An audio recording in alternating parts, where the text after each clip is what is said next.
any good lecture, we're terrible at technology, so thank you for bearing with us as we figure this out. Thanks.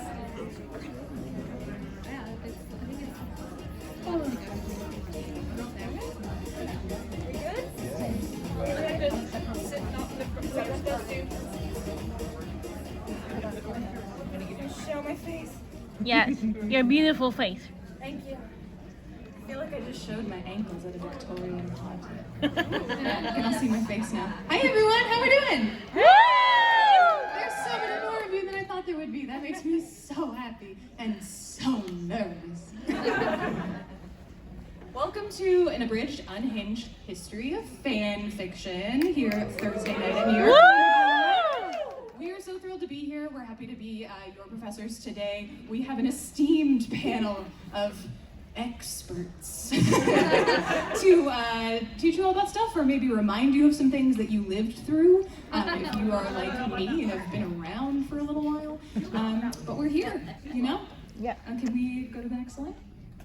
Thank you, Alan. Meet your professors. We're going to go down the line and introduce ourselves. My name is Erin. You might maybe know my face from TikTok, but more likely you know my voice from co-hosting the Fic List with another person on this panel.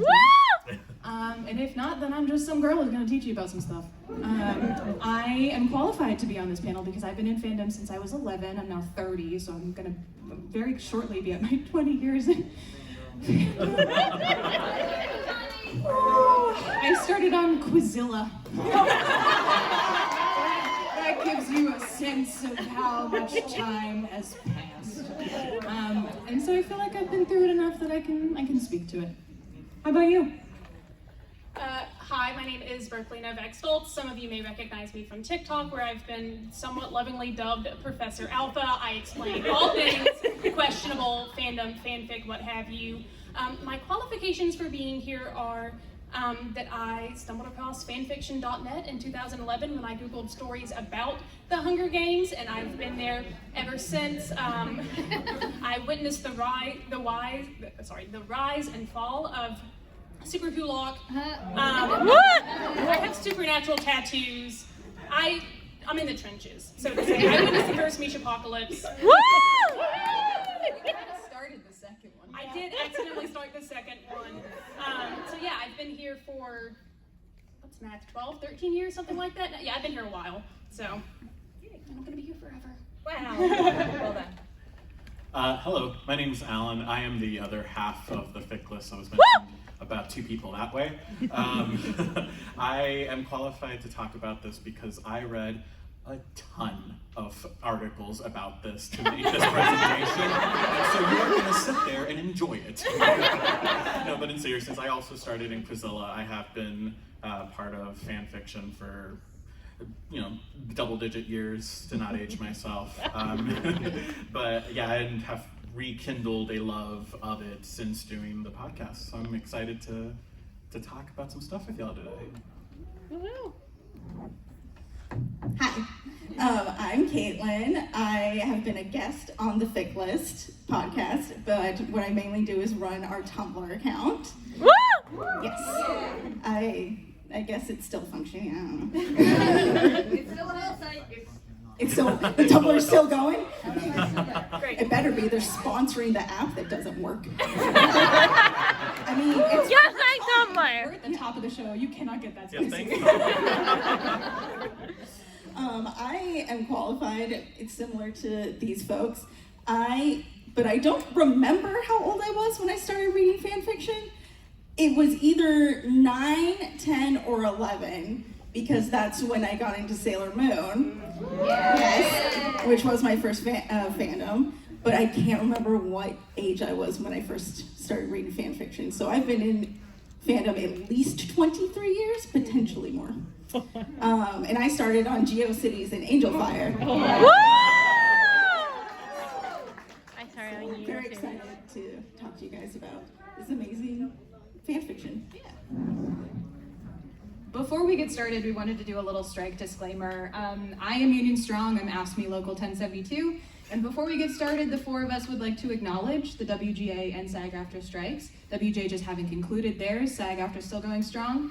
And we say unreservedly that we stand in solidarity with everyone building a union or walking on a picket line. We support their right to fight for a better and more equitable contract for their members. Fandom, as we know it, would not exist without the labor of the writers, actors, and other creatives who build the worlds we play in. Even if we don't always agree with their decisions with regards to canon. In our lecture today, we have endeavored to respect SAG-AFTRA's wishes, and we aim to avoid promoting or otherwise endorsing works from struck properties and companies. Inevitably, we'll be talking about certain touchstone properties, but we will do so briefly in an educational capacity, only as necessary to explain the course of fandom history from about the 1960s to today. We encourage everyone here to be in solidarity in any way you can with SAG-AFTRA, as well as the WGA, IATSE, who's going up for their contract in the summer, and the burgeoning entertainment unions being formed to protect workers in visual effects, video games, and more. Thank you.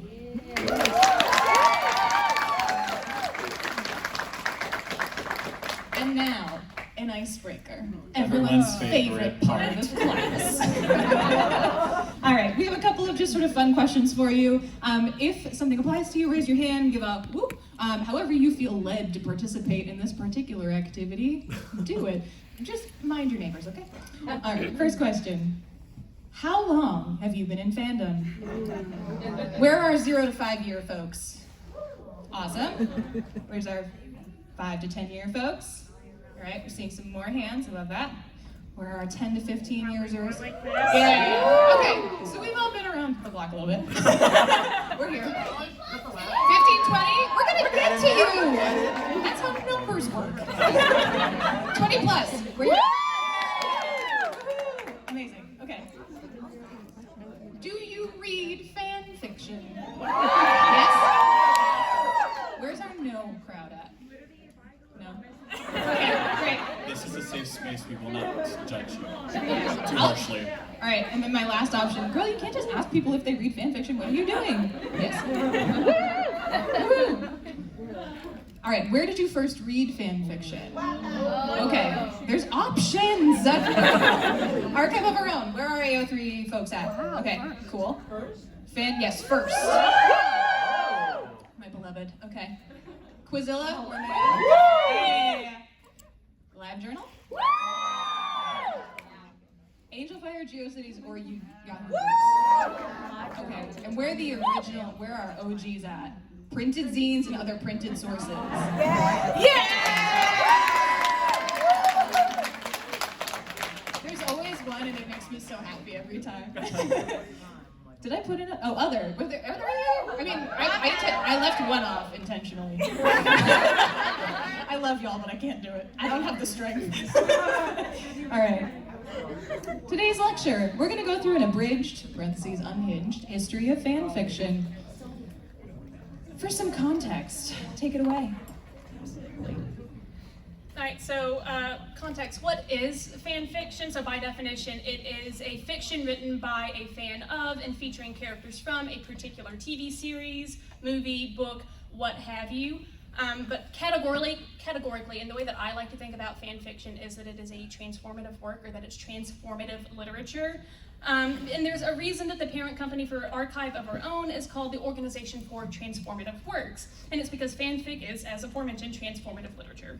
And transformative work takes something that already exists and turns it into something new with a new purpose, sensibility, or mode of expression. And transformative works can include a lot of things that aren't fanfic. It could be real person fiction, fan vids, fan art, what have you. Anything like fan-made is transformative works, or are transformative works. And so just like any other subgenre of literature, we have a certain set of rules, characteristics of the jargon that goes with fan fiction. An example of some of these are going to be canon, which is the source material, what happened in the media being discussed. You have headcanon, which refers to something a fan imagines about the character, such as a scenario or relationship, but it doesn't appear on screen or the page. You also have fanon, which are elements introduced by fans which are not in the official canon of a fictional world, but are widely believed to be or treated as if canonical. You have meta, which is a discussion of fan works of all kinds, fan work in relation to the source text, fan fiction characters and their motivation and psychology, fan behavior, or fandom itself.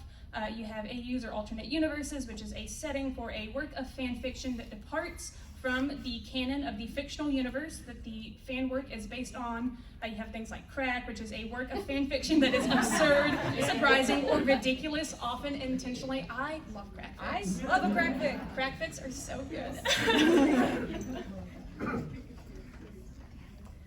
To speak to that a little bit more, fanfic, it ain't new. We did not make it and invent it in this sort of era. From the American Folklore Society, quote, "Folklore is in our cultural DNA. It includes the art, stories, knowledge, and practices of a people. Folklore is one of the many ways we communicate who we are." Does that sound familiar? Because it does to me. Continuing, every group with a sense of its own identity shares as a central part.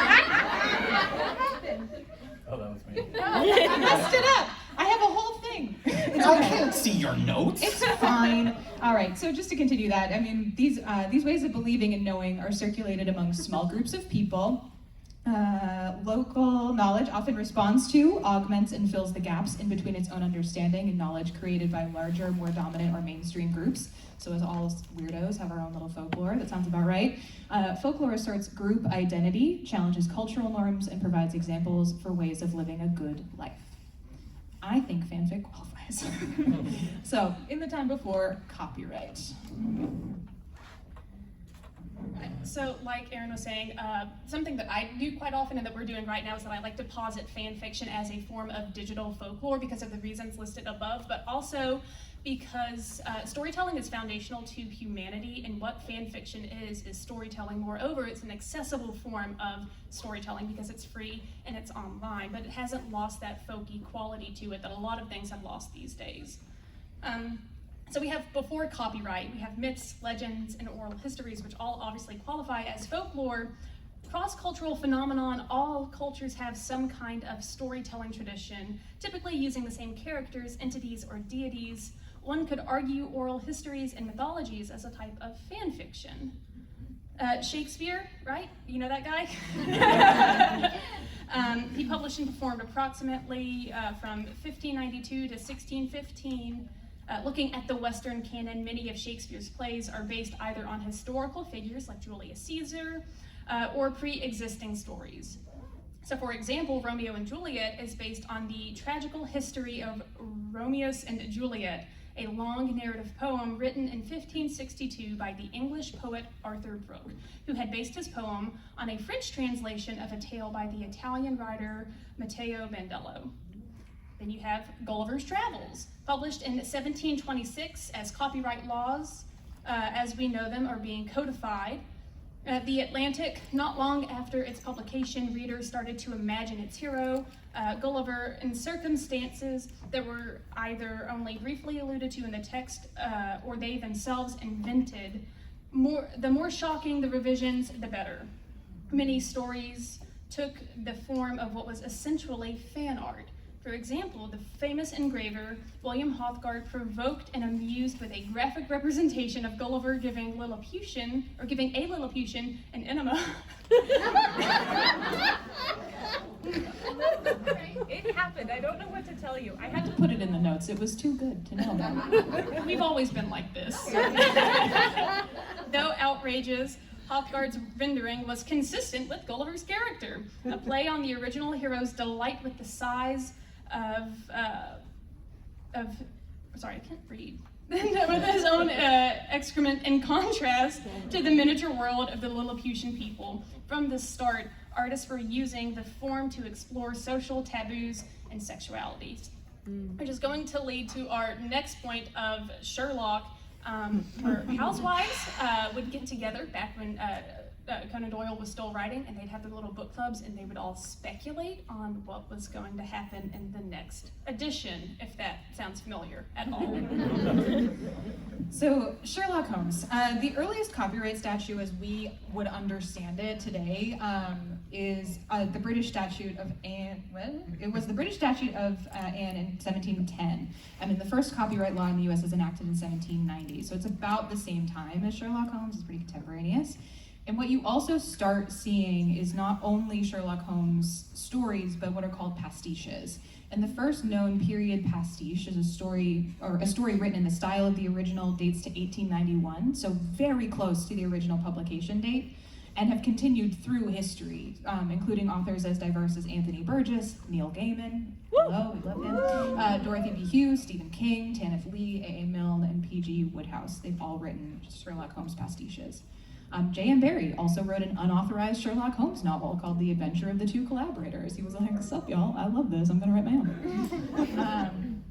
Copyright for Conan Doyle's original works expired at the end of 2000 in the UK, Canada, and Australia, and then in the US after a convoluted series of court cases that we don't have to get into here. All of those works entered the public domain as of January 1st, 2023, so buckle up.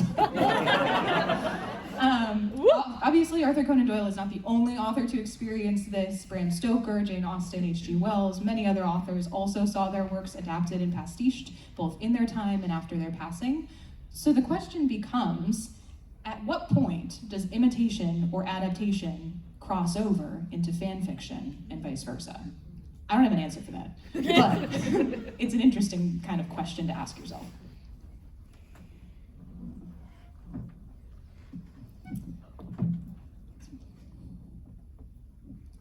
Fan fiction, the final frontier. In case you can't read, or for the people far in the back. So we're gonna begin where it all started, Star Trek. So Star Trek premiered in September of 1966. It had middling reviews and ratings for the time, but NBC decided to keep it on just because they were trying to appeal more to a younger audience. And Star Trek was obviously a huge hit instantly with specifically the sci-fi community. Shocker. And it eventually did maintain an audience big enough that it did receive 2 Emmy nominations for its first season. So yeah, good job, Star Trek. What are little fanzines made of? So zines, which is short for magazines, were amateur printed magazines created specifically and by for small communities. You could be, the biggest one was obviously sci-fi community. They were printing their own zines for a really long time, decades before Star Trek. You could even have political ones in the 80s. There were Riot Girl zines, punk zines. It's a long, long history, and it's very fascinating to dive into it, which we don't have time for. So following that tradition, the first published Star Trek, there we go. The first published Star Trek fanzine was Spockanalia. I love that word. I also had to Google it like 10 times to make sure I was pronouncing it correctly. It was first published in 1967 while season 1 was still airing. It was 90 pages long and included a letter of support from Leonard Nimoy. Yeah.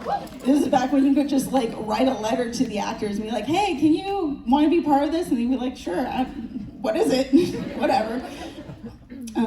It also included meta essays, fan art, and other articles written by fans.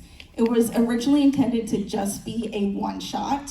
That's one way we get that term for fan fiction, which is just a one-issue magazine, but the editors received so much material from fans that it became a 5-issue series. One of the other big fanzines was called GRUP, G-R-U-P, which is named for the abbreviation of Grown Up from the episode Miri. It was the first R-rated zine for Star Trek. Yeah. Before it was published in 1972, all zines were considered for general audiences. GRUP included adult stories that, while tame by today's standards, were considered, yeah. I read some of it and I was like, this is maybe PG-13. But for the 60s, yeah. It included I already said that. It also included the first published not safe for work fan art, which was a nude centerfold of Spock. I would love to get a copy of that, just for historical reasons.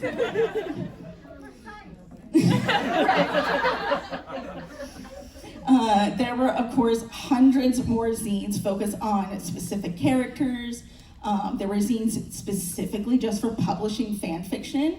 You could even find zines for a specific genre of fan fiction. So you could find one that's just angst fanfic stories.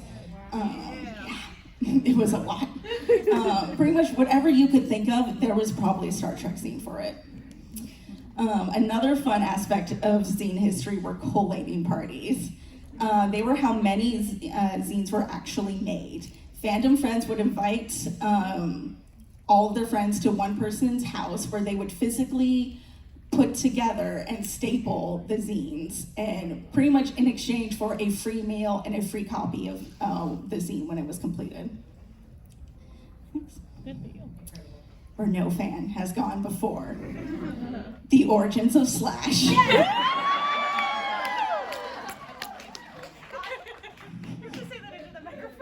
So I said I love gay people. Thank you, I feel appreciated. Thank you. We love you too. So Kirk/Spock, usually shortened to K/S, was the first same-sex pairing of media fandom, at least on record. While fans wrote their own stories about Holmes and Watson in the privacy of their own homes or shared amongst their own, private circle of friends, Kirk/Spock was the first to be shared among the wider fandom audience. And the term slash came from the slash separating Kirk and Spock's name, and that was used to distinguish them from stories that were just about Kirk and Spock's fan fiction. Those usually had the ampersand, so you'd have Kirk and Spock, K and S.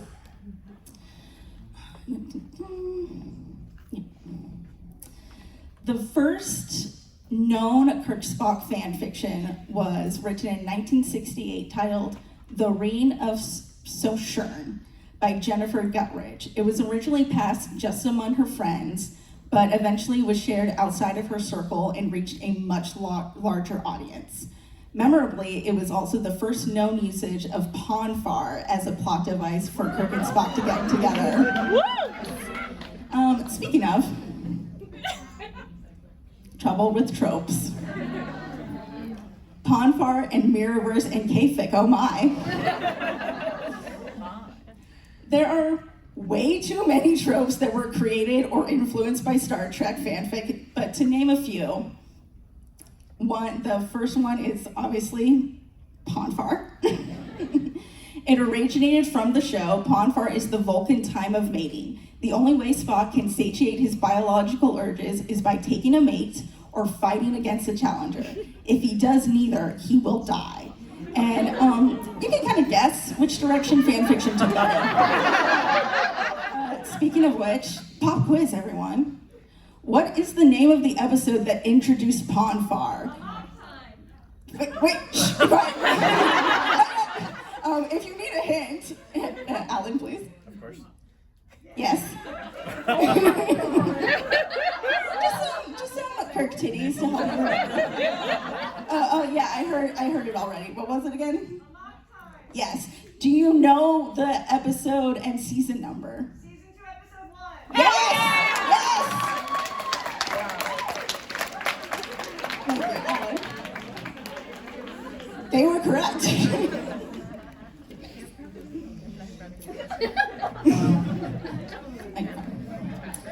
Another trope that was popularized by Star Trek was sex pollen. Yes, I love sex Me pollen. and my homies love sex calls. Yes, I say y'all are my people. of course they are. They're here about fan fiction. Drop your AO3 handles with me. It came from the episode This Side of Paradise. Spock is exposed to alien plant spores that lower his inhibitions, causing him to act on hidden romantic feelings. Yes. And then, of course, in fanfic, you can figure out who he was usually expressing these romantic feelings to. In the show, it was, I can't remember which one, but it was one of the female characters, but we knew the truth. Another trope was Mirrorverse, from the episode Mirror Mirror, which featured evil doppelgangers of the main cast from a parallel universe where the Federation never existed. Evil doppelgangers are a popular trope in general, but Mirrorverse as a term was popularized, obviously, by Star Trek.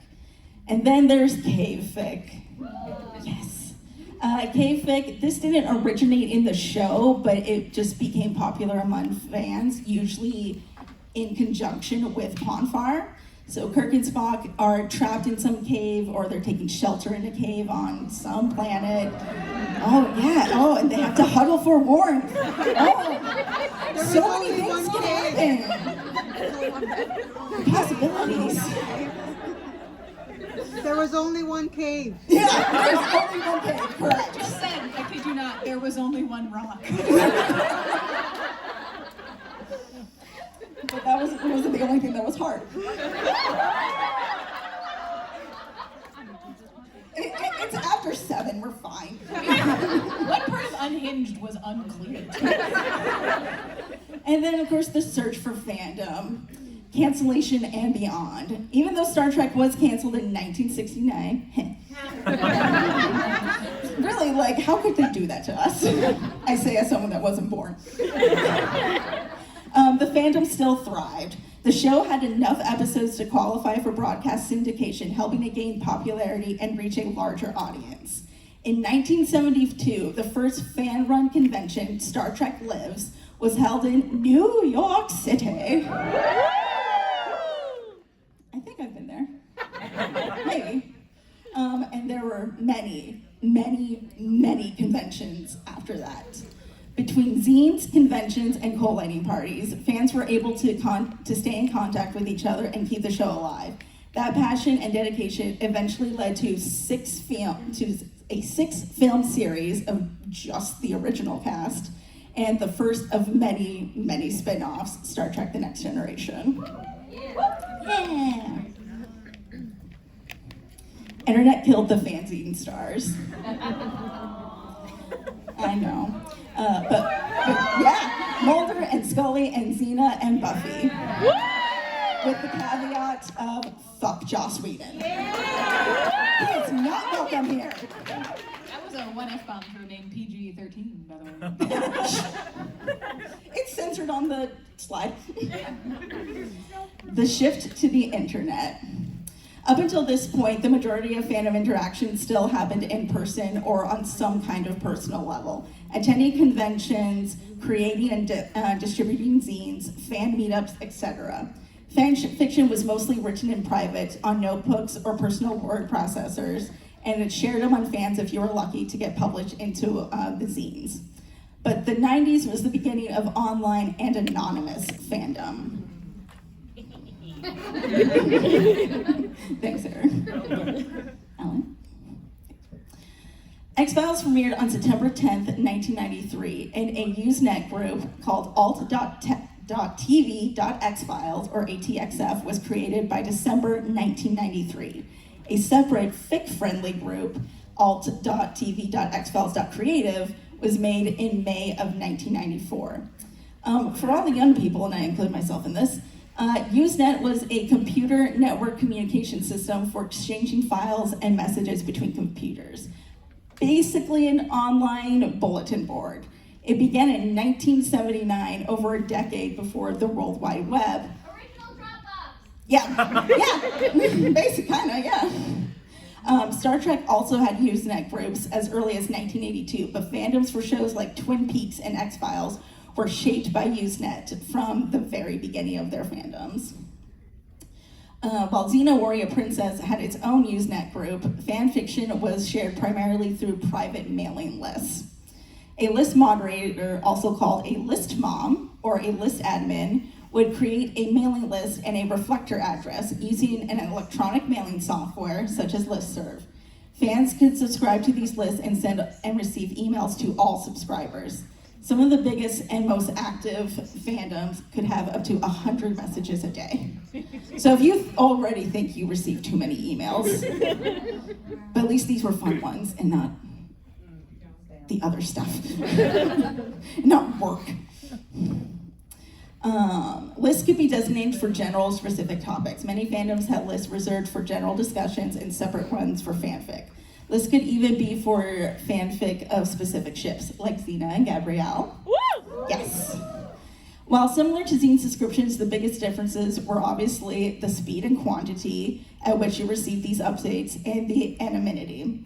With zines, people knew your real name and address, something I cannot conceive of. But online, fans used pseudonyms and kept their online lives separate from their private lives, which I still do to this day, as I'm on a panel at New York Comic Con. Yahoo Groups was used by many fandoms, and especially Buffy the Vampire Slayer. You can find over 100 Buffy groups listed on fanlore.org today. I tried counting them and gave up after like 30. Yahoo Groups was a discussion board and mailing list provider. It was utilized by fandoms as a way to combine the functions of Usenet and mailing lists. Just like mailing lists, fans could create separate groups for specific topics, characters, ships, and more. However, in 2001, Yahoo Groups removed adult lists from the search directory, which heavily impacted fanfiction. Many groups containing fanfic were marked as adult and were impossible to find unless you knew their exact names. Something that I'm sure will never happen in fanfiction again. Never. Nothing similar. Nothing at all. Geocities and Angel Fire, my OGs. They were web hosting services that began in the 90s. Both were free and easy to use, allowing fans to make their own pages and fanfic archives. But in April 2009, Yahoo, which owned Geocities, announced that they would be shutting down Geocities on October 26, 2009. Archival and rescue programs were started to move fan sites to other hosting sites or save and document the content. Even with these efforts, many sites and fanfiction archives were lost after the shutdown. Yeah, I know, RIP to a real one. Angel Fire is still active today, but no longer offers free web pages. It was never as popular as Geocities had been, but helped to build what online fandom is today. And pop quiz. What is another popular fandom site that Yahoo bought and ruined? Just all shout it at once. Correct.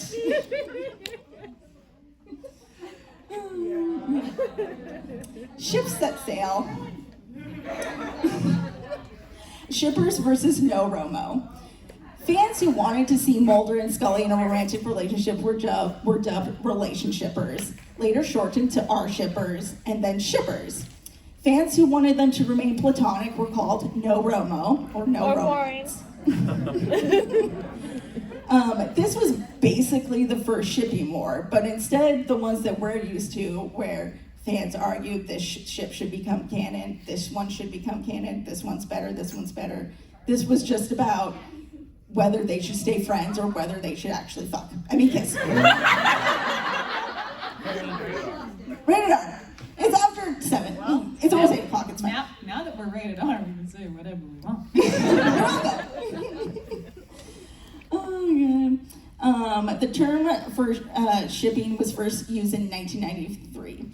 Eventually, it led to, obviously, ship and shipping being used as a verb, and then being used as the noun for the couple that you liked together. That eventually became ship. And it was shipping and shipper was, interestingly enough, originally used just for heterosexual couples. And it was used to distinguish it from people who were called slashers. And those were people that either only read, yeah. Well, now over time, it's become as just one. But back then, and this was happening even when I was reading fan fiction back then. It was still like, if you were a shipper, it was heterosexual. But if you also read slash, then you were also a slasher. Okay, fem slash. Woo!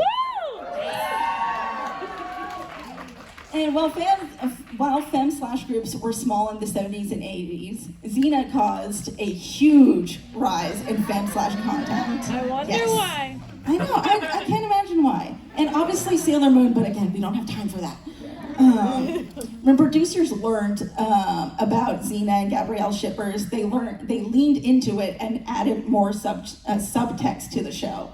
Some of it was amazing, and some of it was, at least in my opinion, very clearly still that like queerbaity titillating thing, but some of it was also genuine. Buffy also added to the popularity of femslash. The tension between Buffy and Faith inspired many enemies to lovers fanfic. And then, of course, there was the canonical ship of Willow and Tara. The rise of shipping. The large cast of Buffy allowed for many different possible ships, as well as multi-shipping. Multi-shipping is enjoying more than one ship of the same character instead of preferring just one. Example, if you like Willow and Tara, Willow and Oz, and for some reason, Willow and Xander. Why would you do that to her, though? This was also when shipping wars started to become more about preferring one couple over the other. And obviously the biggest one in Buffy was Buffy and Angel versus Buffy and Spike. Or if you, I guess you could include Buffy and Riley, but why? Like, get better taste. I fought the law, and the law sometimes won. Cease and desist. Woo! Woo! For cease and desist? By the mid-90s, Fox had launched a legal campaign against fan sites of their most popular shows, X-Files and The Simpsons. Fox sent, not necessarily because of fanfiction, I'm about to get into that, though I'm sure there's Simpsons fanfic out there. Fox sent cease and desist orders to those who ran and owned fan sites. They respectfully asked that all video and audio clips from X-Files be removed from these sites, threatening legal action if nothing was done.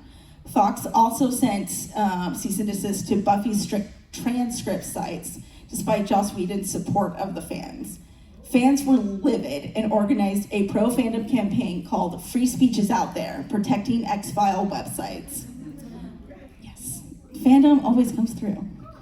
Lucasfilm and Viacom also began targeting Star Wars and Star Trek fan sites around the same time, causing fans to realize this wasn't just one studio coming after them. Some fan campaigns were able to pressure studios to back off, but not all were successful. Some fans did remove the content or either revamped or shut down their sites. Unfortunately, this was not the end of fans receiving legal threats from the powers that be, but we'll do more on that later.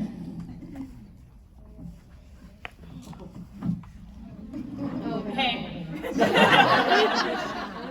I remember. Tumblr, right?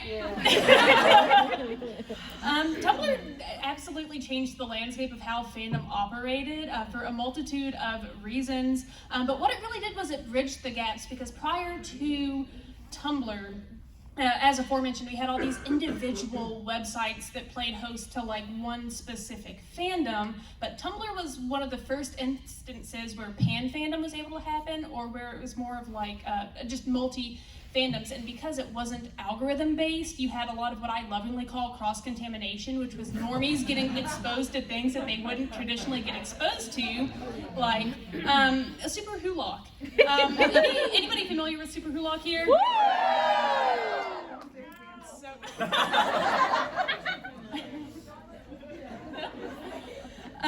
So Super Hulock was a combination of Supernatural, Doctor Who, and Sherlock. Those individual fandoms, they made this pan fandom amalgamation that was beautiful and disgusting and horrid, and absolutely changed who I am as a person on a foundational level. One of the hallmarks of this idea of a pan fandom, or fandoms converging to make one fandom, because it was a fandom in and of itself, because you had all these really interesting crossover works where the characters would, interact with one another fictionally, even more fictionally, I guess. Another really good example of this like pan fandom phenomenon would be Rise of the Brave Tangled Dragons. So good.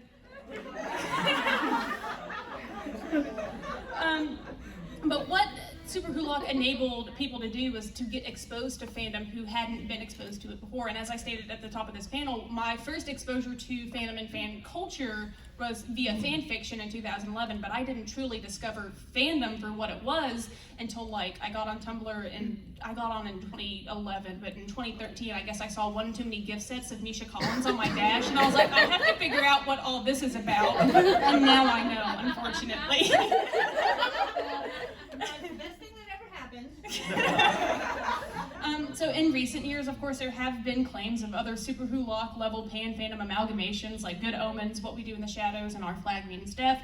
However, and unfortunately, I don't think that we've seen anything reach that level of what Super Who Lock was. Probably I hope for to the see best. it again soon because I'll admit it, I miss it. I miss it. Simpler times. The John Locke conspiracy. More flashbacks. Oh, right. Yeah, I know. We've got to talk about it, folks, unfortunately. So, as has been discussed, so fanfiction.net, launched on October of 1998. It's commonly considered to be like the first multi-fandom automated archive, meaning that it doesn't require any kind of users or any blogs for you to kind of look through. It's like a search bar. It's categorized, so you can go in and find what you're looking for. It was hugely influential and well-known in fan spaces during the 2000s. I spent so many years on it, and its adult variant, adultfanfiction.net, but we'll get there. It contributed to a more centralized fanfiction experience while also removing technical and financial barriers that many faced when trying to host their works online. So it was just a simplified way for folks to upload their stories and share them in an easy manner. It was an easy way for you to go and discover fandoms that you maybe had never experienced before. And so everyone lived happily ever after, of course. And then, the NC-17 purges. And yes, that is plural, purges, starting with 2002. So on September 12, 2002, fanfiction.net banned and removed material that was rated NC-17, citing the large demographic of young people. There was a note by the creator who specifically talked about the highest concentration of the fics that were removed were in areas with subjects targeted towards younger readers, and they had increasingly controversial subject matters. So prior to the change in terms of service, the site had been using a pop-up to prompt readers to confirm they were over the age of 17. And a quick show of hands, how many of us have lied on those? Yeah. So it's your fault, technically. And it's our fault. Lawsuits too? See me after. There was many petitions created by fans of fanfiction.net to reverse its ruling on NC-17 content, with the biggest one collecting over 27,000 signatures. So fans were very vocal about not loving this change, and again, we see this emerging pattern of like, we have to protect the children, protect our youth, and like, what are we allowed to talk about, or what kind of art is allowed to be shown on the internet, etc. This change in policy led to a sizable migration to other archives, including Fiction Alley, fandomination.net, and the creation of adultfanfiction.net. So a lot of other places where you could post your more explicit work, and it was still kind of archived somewhere. And so for 10 years, there was peace. And then, until 2012 hit. In late May of 2012, fanfiction.net admins suddenly started deleting stories they considered to be too mature on the site. And so this was done with little to no notification of the people's stories. They just started cleaning up house, so to speak. There was another note by the creator who said, we'd just like to clarify that this purge, as they're calling it, is not due to any change in service currently. It's reflecting back to 2002. People have been posting that outside of the terms of service, and so we are within our rights to be able to just delete that. And so the reaction from fandom was, yeah, we got caught. Well, tough shit. That stinks. As of June 4th, 2012, the top 20 most popular categories had lost about 0.40% of their stories, or about 8,000 works. Yeah, it was a lot. This saw a mass exodus of fans who began to migrate over to Archive of Our Own permanently.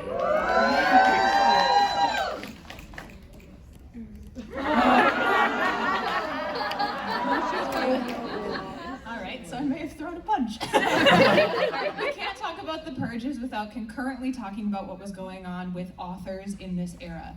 Anne Rice, to caveat, was not the only author who had umbrage with the fanfiction world, but she is certainly the most known and the one who sort of brings up the most feelings, I might say, amongst fandom, and rightfully so. So, the question is, who the fuck was Anne Rice? Hit the next slide. I don't know what the next one is. On Wikipedia, so she's an American author of Gothic fiction, erotic literature, and Christian literature, which we'll get into. She's best known. Question: what is her most famous work? Just call it up. Correct. So The Vampire Chronicles is a series, the first book of which is Interview with a Vampire. It became a movie. There was a whole thing. I'm going to give you a brief timeline of her life and how it intersects with fan fiction. It's going to be a speed run. In 1995, she's asked on her website, oh yeah, she's a hater. This is her hater era, okay. She says, Anne, do you have any interest or have you ever read anything written by your fans involving your characters? And Anne says, no, I haven't. I'm very possessive, misspelled, of my characters. I think it would hurt me terribly to read anything of some of my characters. I hope you'll be inspired to write your own stories with your own characters. In 1998, she returns to the Catholic Church, which she had left at the age of 18 after decades of atheism. This is often attributed to her experience falling into a coma caused by diabetic ketoacidosis and almost dying. This is kind of relevant later. I will explain how that's relevant later. Oh, that's not yet. That's not yet. It's fine. If you didn't see it. All right. In 2000, she outright bans fanfic on her website. She said, I do not allow fanfiction. The characters are copyrighted. It upsets me terribly to even think about fanfiction with my characters. Which, this is hilarious. This is sometimes referred to as the spec writer massacre. Spec is short for speculative fiction. Fans were not thrilled with this turn in the situation, and also several of those authors of significant Anne Rice fics started to report receiving cease and desist letters from Anne Rice's lawyers. Moderators of the fic hosting sites began burying fan archives and removing fic from the web pages, mostly out of fear. There was a note that said, this page is no longer in the public forum. Note, there's nothing here. No specs, no stories, no nothing. Now maybe, hypothetically, if you had the password and the handshake, you could get into the private forum where private citizens could still share private words with each other without being told by authors with too much money to waste that their First Amendment right is being taken away and freedom of speech no longer exists. But that's just hypothetical. Nice to know that certain authors in Louisiana think so highly of their fans that they reward them by taking the money provided by the book and the merchandise purchases of said fans and hire lawyers to harass them. Makes logical sense, doesn't it? So we've been spicy since the beginning. Some fic authors also reported harassment, both from the Anne Rice team and frankly from other fans who may or may not have been acting on Anne Rice's behalf, up to and including being doxxed. In 2001, Anne Rice's lawyers sent a letter to fanfiction.net. Funny how that timeline lines up, demanding all works based on Rice's properties be removed from the site. I think we can now get into Too Fast, Too Catholic. Shortly before this, she posted a thing on Amazon that basically is like, readers with criticisms of my work have negative voices. And like can't read. And so people started to be like, well, in my negative voice opinion, your work sucks. I loved it. In 2004, also shortly before this, she almost dies again from an intestinal blockage and bowel obstruction related to a gastric bypass surgery. And so in 2005, she publishes a series called Christ the Lord Out of Egypt, which chronicles the life of Jesus and explores his perspective, which one could argue is Bible fan fiction. It is! The irony is lost on no one. Let's see. She also then sort of is like, in this time frame in 2005, she's like, actually, I'm gonna still write in glory to God, but I'm not gonna be like Catholic anymore because the church sucks and I don't love that. I'm paraphrasing. But she remained to her credit, a very vocal supporter of equality for gay men and lesbians, including marriage rights, which is a direct quote. And she was also very pro-abortion rights and birth control. So like, people are complex, y'all. And then I think we can move on to 2012, she kind of capitulates. In 2012, she says, I don't ever want to read about my characters in someone else's writing. It's too upsetting. I never read fan fiction. Other writers feel differently. I don't make judgments. I prefer to ignore it, but if 50 Shades of Grey grew out of that, well, there are no rules. Books can come out of a variety of ways. And she also basically said, I got upset about 20 years ago because I thought fanfiction would block me, meaning her writing. However, it's been very easy to avoid reading any, so live and let live became her official motto as of 2012. A little too late, Anne, but you know, all right. And then in 2021, she dies at age 80 from complications of a stroke. If you were on the internet then, you might remember that some people maybe started having a little bit of a fun time on the internet about it. And a lot of the fanfic that had been buried or hidden away since the early 2000s flooded back onto the internet. It was reposted, especially on Archive of our own, and the crabs did in fact rave on Tumblr. Again, she wasn't the only one who was opposed to fanfic though, so we can't totally just shit on her endlessly. George R.R. Martin is famously against fanfic, and as is Diana Gabaldon, who writes the Outlander series. She really hates it, but she thinks it's like too smutty, basically, is her argument. She's like, I think it's filth, right? I like that a room full of people are like, you can take my smut from my cold dead hands. She thinks it's too explicit. Most often, people also cite copyright and protection of their original material as a primary concern, which is like, like, maybe, I guess you legally have a foot to stand on, but like, meh. And then sometimes it was actually the publishers more than the authors themselves who were frustrated by it. So the publishing companies were the ones, and the authors didn't really have a say in it. So it really just depended on the situation. On the flip side, there are authors who are either fairly neutral on it. I hate to say it, J.K. Rowling is one of those. We don't endorse J.K. Rowling, we are fuck her too, but we have to acknowledge that she was part of this history as well. And other authors outright support fanfic. Neil Gaiman! And Les Grossman, the Magicians. Hey, I see you, Magicians fandom. Some authors have even derived entire careers from fanfiction. Case in the question. Blair, E.L. James, and Allie Hazelwood, just to name a few. Well, you could argue careers, but they've become well known because of their fanfiction career. So some legacy information. Oh, just keep going. Sorry. It's fine. Nope. Sorry. All right. So some legacy. If you've ever read a fanfic with a disclaimer at the beginning, that's from this era. It's because we all thought if we wrote, we don't own these characters, we wouldn't get sued because none of us are lawyers. It also sort of like once again.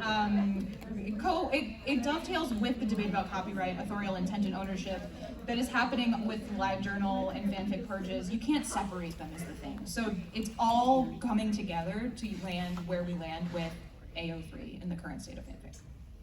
Tossing it back to you. It's me, I'm back. Okay. Yes. So some context for the LiveJournal strike through and bold through of 2007 is that there was a lot of conversations already happening in fandom spheres about what control fans have over their fan works. So a lot of folks were saying, you know, they're not my characters, but I did write them. I did spend time on this. So how much of that is like, do I get a say in where that lives and what that place looks like? Some posts that are easily available to read on Fanlore, and I highly recommend, are How Fanfictions Make Us Poor. That's by Cupid's Bow. An Archive of One's Own by Astelad, which we will be talking about later, perhaps. And then let's go straight into this timeline. So on May 29th, 2007, the strike-through occurs. LiveJournal suspends over 500 journals based on users' interest list. Now, this is specific to what they dubbed sexual crimes, so things like prostitution, BDSM, whereas interests like murder, drugs, tax evasion, not touched. So again, we're seeing this trend of like, protect our children, essentially. On May, yeah, truly. Something important to note is that these happened without any notification of the authors again. So like authors were just seeing their stories be removed, they were seeing their accounts be banned. Struck through is how you could tell you were a victim of the strike through, essentially. So on May 31st, a full 2 days afterwards, Six Apart CEO posts a statement which is partial explanation, partial retraction, and partial apology.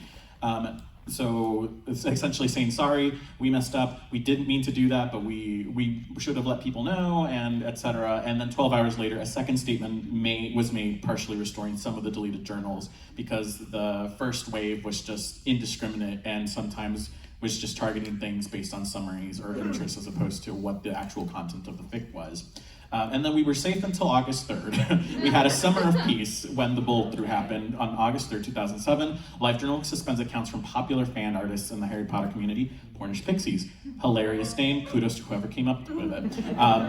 LiveJournal hadn't worked out their policy, which made it difficult for folks to ascertain what was allowed and what was not.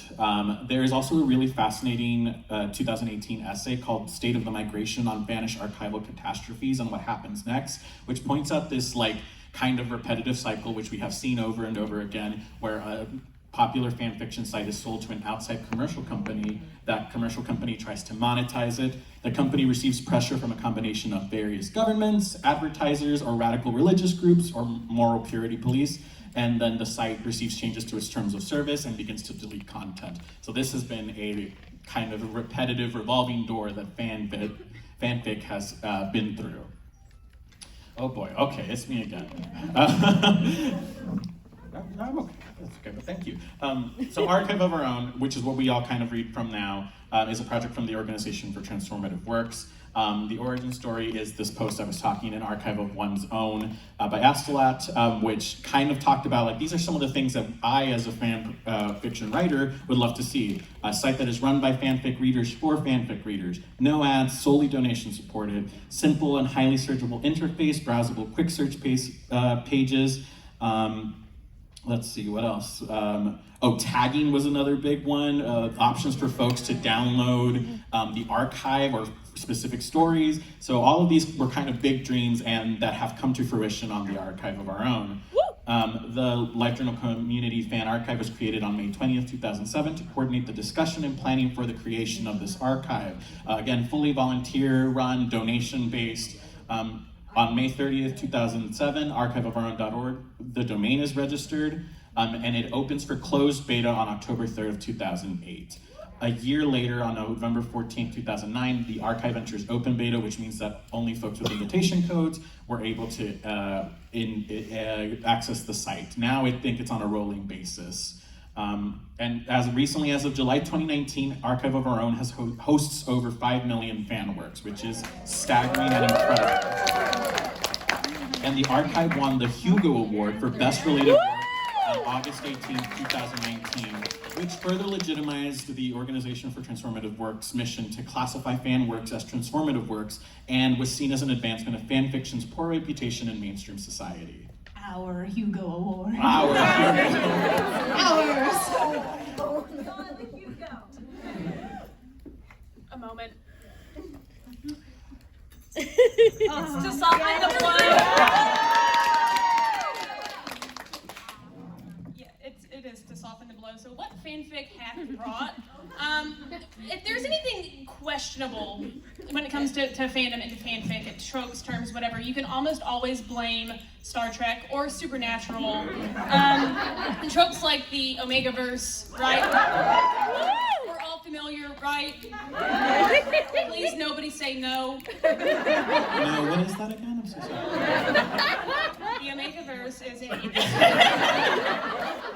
which, we have Jared and Jensen RPF to thank for that. So tropes that we once only saw in the darkest corners of LiveJournal or AO3, such as, the Omegaverse or Sex Ball and Pomfar, what have you, are now being seen at your local Barnes & Noble. And that goes to speak about how fanfiction has changed the landscape, not only of just us sitting in this room, how we tell stories and how we consume stories, but also traditional publishing, because as aforementioned, we have all these authors now that got their start in fanfic that have now moved on to traditional publishing. And so we're seeing a lot of the same tropes that we know and love from fanfic making their way into our, traditionally published communities. I don't have the most love for the Omegaverse, I'm not gonna lie. Yeah. That is the most funny thing about knowing you, is you're like, it's actually not my favorite. And I'm like, what? I can Google. But yeah, so it's fanfic has changed the landscape of how traditionally published media is working right now, just with tropes, with how books are being marketed, with so much stuff. Okay. So the question becomes, what comes next? I mean, these are just some broad things that we're sort of navigating as fans right now, right? So we're seeing the rise of FicTok. Like, people are talking about fanfiction very openly with our faces attached, which is a choice I made. You know, and that is a very, like, what does social media fandom look like in an algorithmic, like, video-based, like, social media platform world? I don't know. It's gonna be fascinating to watch unfold. Published fanfic, as we talked about. I think probably more authors than we'll ever admit wrote fanfic back in the day, right? I don't think that's a new thing, but what is new is that you can market that. And that is something that is seen as like, not only good, but it'll probably get you more readers. So that is a fascinating trend that we're seeing in published literature, rather, that I'll be very interested to see happen sort of moving forward and what that does. Our AI. There's so many questions about AI and what does that mean? We know that AI is scraping AO3 because AI knows what a megaverse is. So we're seeing sort of this, continued issue with copyright question. There's a debate about like, well, can you copyright AI stuff? And one judge says no, and there's an ongoing question of like the studios, it's a big part of the strikes going on right now. How does all of this intersect with fandom? Who's to say? And then censorship. There's a big censorship question that comes back every few years in fandom. It's been central to who we are as fans for as early as we've been together, and it's a continued question now with bills like COSA on the debate floor. What does censorship do to fandom? I don't think fandom goes away because there are censors, but what does it do to the landscape when websites like AO3 are under attack by a bill like COSA? There's a lot of work that fandom still has yet to do to protect ourselves and to continue to have an online fandom space where you can, be your weird little goblin self and like, it's cool. Again, we don't really have answers to any of these, but that's sort of. But if you do, please let us know. Yeah, that'd be great. But that's sort of like where we are now. That's how we got here.